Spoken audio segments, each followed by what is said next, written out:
तिरंगा है।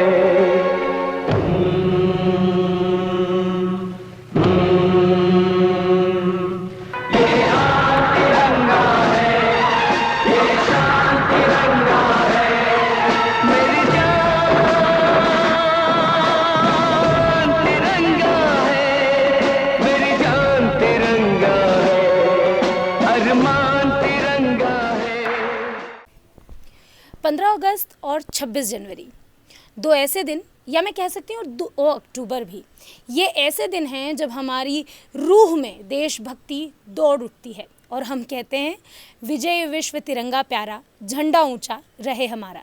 लेकिन इसके अलावा क्या हमारे जहन में, हमारे दिल में, हमारे दिमाग में कभी हमारा देश, हमारा तिरंगा आता है? जवाब नहीं ही है।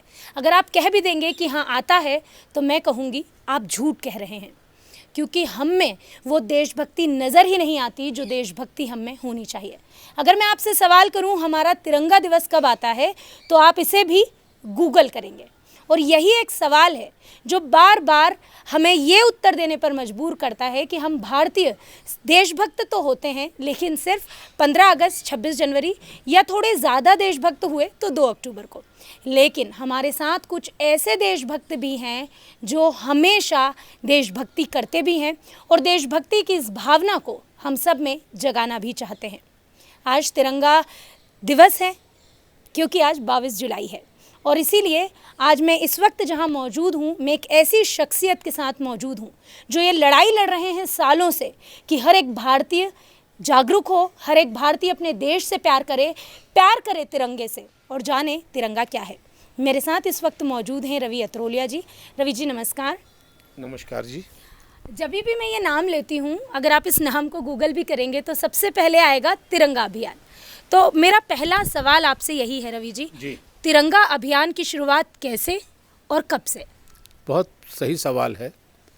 बिल्कुल सच है कि जब हम पढ़ते थे, या मेरी पीढ़ी के जो भी लोग आज हैं जो देख रहे हैं, अगर वो अपने अतीत में जाके देखें, जब स्कूल में पढ़ते थे 15 अगस्त 26 जनवरी को उनको स्कूल में बुला लिया जाता था। बड़े बड़े भाषण उनके माथे से गुजरते थे जो उनकी समझ में नहीं आते थे, और वो बैठे इसलिए रहते थे कि उनको प्रोग्राम के बाद मिठाई या लड्डू मिलेगा। झंडा क्यों फहराया गया है, किस लिए फहराया गया, इसका सम्मान क्यों करना चाहिए, ये मेरी पीढ़ी को आज तक नहीं बताया और आज की पीढ़ी को भी स्कूलों में इस बात को बताया ही नहीं जा रहा कि तिरंगा क्यों है, बस फहरा दिया। तो ये सिलसिला चलता रहा। नवीन जिंदल जो इसका हम क्या प्रणेता कहें, वो मेरा जिसको मैं प्रेरित हुआ जिससे, उसका एक प्रोग्राम मैंने अटेंड किया था और उस प्रोग्राम की वजह से मुझे उस वक्त लगा कि ये व्यक्ति चूँकि भारत शासन के खिलाफ लड़ाई लड़ रहा है कि हम 365 दिन झंडा फहराएं अपने घरों पर, तो वो एक मामला अलग था। तो मैंने कहा ठीक है, मैं ये लड़ाई तो नहीं लड़ सकता क्योंकि पुलिस वाला था नौकरी में। तो मैंने ये तय किया कि यार मुझे भी नहीं पता ये बातें, तो क्यों ना हम आज की पीढ़ी के लिए इन बातों को एहसास करा दें जो मुझे नहीं मिला।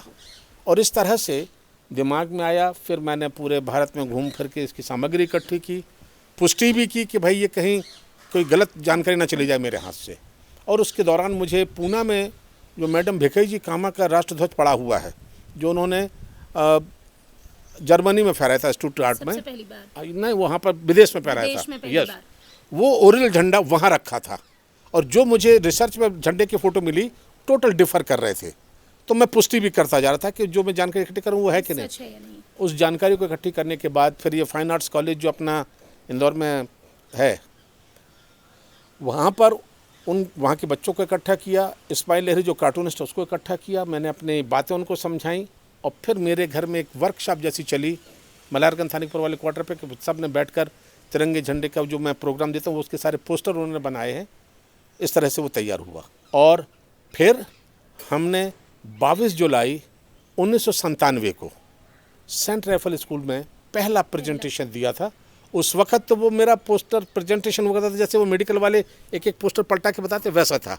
अब तो खैर डिजिटल हो गया है, पीपीटी आ गया है। तो इस तरह से ये प्रोग्राम शुरू किया। और मेरा टारगेट थे मेरे टारगेट थे युवा पीढ़ी और स्कूली बच्चे और उन तक फिर मैंने संदेश पहुंचाना शुरू क्योंकि ये किया। जागरण अभियान अगर चलाना है तो मुझे लगता है सबसे पहले अगर बच्चों को पकड़ा जाए और युवा पीढ़ी को, तो वो इसे आगे लेकर जाएंगे। मैं बीच में आपको टोक रही थी, मेरा सवाल ये था, एक अहम सवाल, जैसे कि आपने कहा कि मैं पुलिस की नौकरी कर रहा था, पुलिस की नौकरी के साथ देशभक्ति तो अपने आप ही आ जाती है, लेकिन तिरंगे के प्रति ये जो प्रेम जागरूक हुआ, ये जागृत कब हुआ और ये किस तरह से, वो कौन सी घटना थी जब ये लगा कि नहीं, मुझे तिरंगा अभियान में जुड़ना है, शामिल होना है और एक ऐसा अभियान बनाना है कि हर घर तिरंगा लहराने लगे? क्या बात।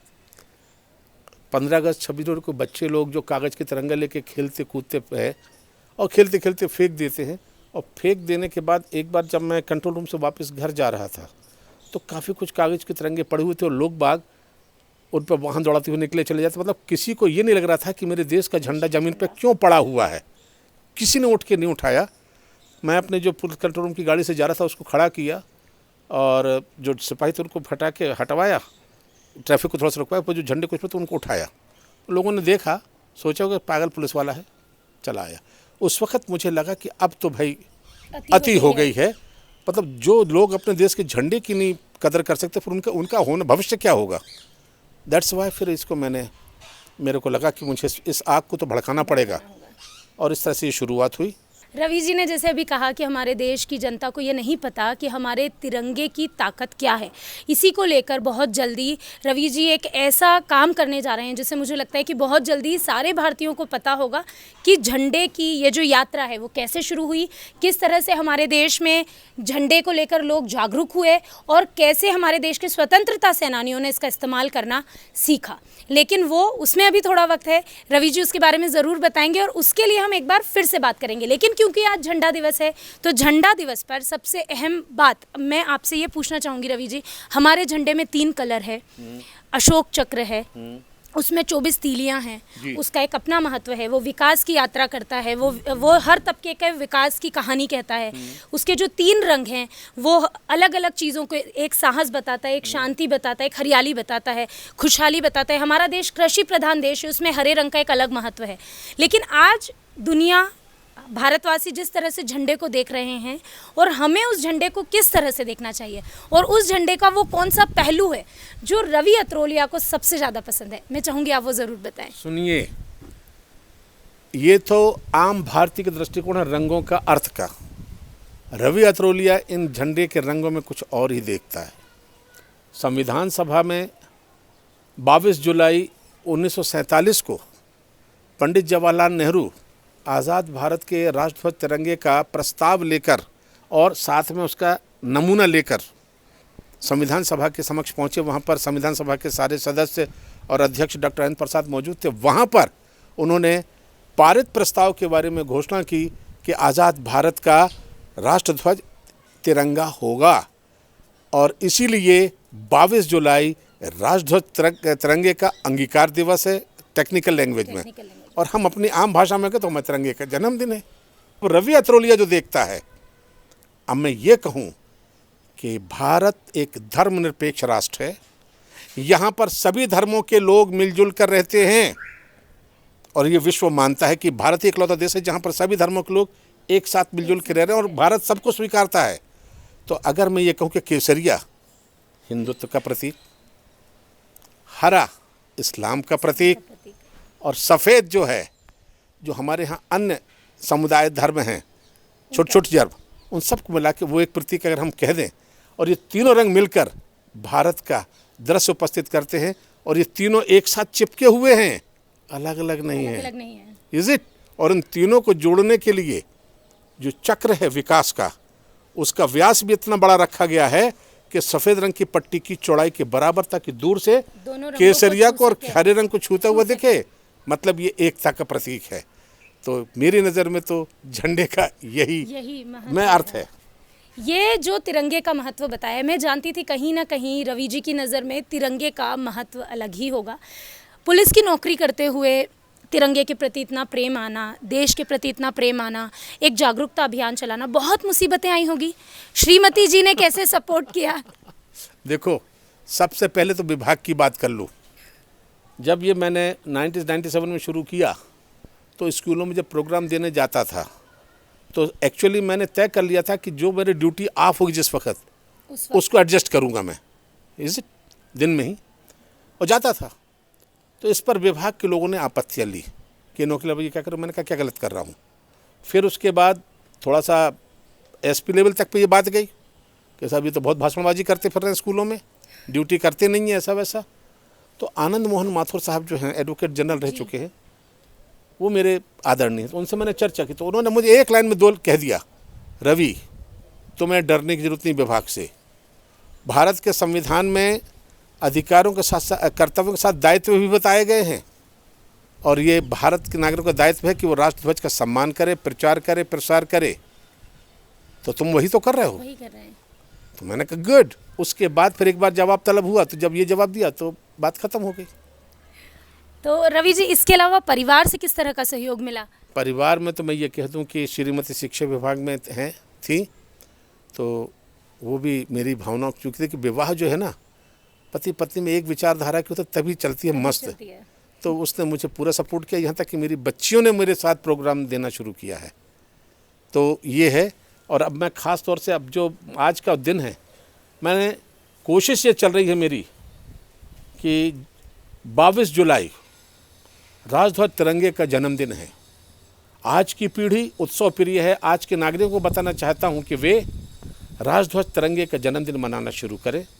शासन से मुख्यमंत्री मध्य प्रदेश और भारत के प्रधानमंत्री नरेंद्र मोदी जी साहब से भी मेरा ये अनुरोध है कि वे 22 जुलाई को तिरंगा दिवस घोषित कर दें।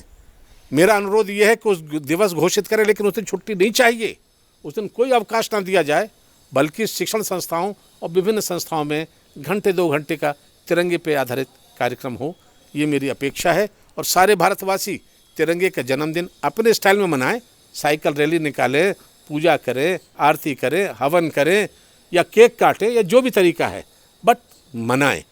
तो मित्रों, और एक और अपेक्षा आप सबसे है कि राष्ट्रीय पर्वों पर 15 अगस्त हो, 26 जनवरी हो, 2 अक्टूबर हो, या राष्ट्रीय सप्ताह 6 अप्रैल से 13 अप्रैल हो, या ये 22 जुलाई, अपने घरों पर तिरंगा ज़रूर लहराएं। यही मेरी प्रार्थना है। हैप्पी बर्थडे तिरंगा, बोलें जोर जोर से। हमने इस वक्त बात की रवि अत्रोलिया जी से, जिन्होंने पुलिस विभाग में ड्यूटी करते करते निभाया अपना दायित्व। उनसे बात करते हुए कई मर्तबा ऐसा हुआ कि मेरे रोंगटे खड़े हो गए, आंखों से बस आंसू निकलने ही वाले थे, लेकिन कैमरे के डर से उसे छिपा लिया। वो आंसू दुख के नहीं थे, वो आंसू खुशी के भी नहीं थे, लेकिन वो मेरी भावनाएं थी इस देश के प्रति। और मुझे लगता है कि ये भावनाएं कहीं ना कहीं आप में भी जागरूक जरूर हुई होगी। मैं ये तो नहीं कहती कि 22 जुलाई को तिरंगे दिवस को आप कुछ इस तरह मनाइए कि छुट्टी लीजिए, जैसे कि रवि जी ने भी कहा, लेकिन मैं ये ज़रूर चाहूँगी कि आपको, आपके परिवार को, आपके बच्चों को पता होना चाहिए कि आज भारतीय तिरंगा दिवस है और इसका हमें मान करना ही चाहिए। बने रहिए हमारे साथ खबरों के लिए, हर एक्सक्लूसिव चीज़ के लिए, लेकिन सबसे अहम इस चीज़ के लिए कि हम आखिरी दम तक लड़ाई लड़ेंगे, ये मनवाने के लिए कि आज तिरंगा दिवस है और ये भारत के हर अंतिम पंक्ति में बैठे नागरिक को भी पता होना चाहिए कि इसका क्या महत्व है। शान तिरंगा है, मेरी जान तिरंगा है, मेरी जान तिरंगा है।